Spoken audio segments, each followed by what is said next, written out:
निर्णय आहे।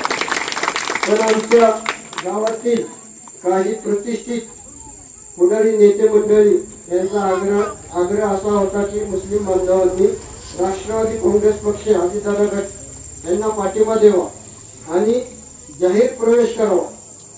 आणि त्यांच्या आग्रहास्तव सर्व मुस्लिम बांधवांनी हा निर्णय घेतलेला आहे।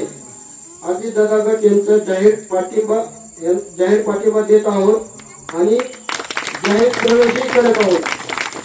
आणि जरी प्रवेश नसता केला तरी पण आम्ही दादांनाच मतदान करणार होतो। म्हणून माझे हे मत आहे की सर्व मुस्लिम बांधवांनी फक्त घड्याळाच्या पुढे बटन दाबून फक्त घड्याळालाच मतदान करावे ही मी सर्व मुस्लिम समाजाला विनंती करतो। की आपल्याला सांगू इच्छितो की दादांनी मुस्लिमांसाठी सर्व चांगले निर्णय घेतलेले आहेत। दादांनी सर्व महाराष्ट्रात दखल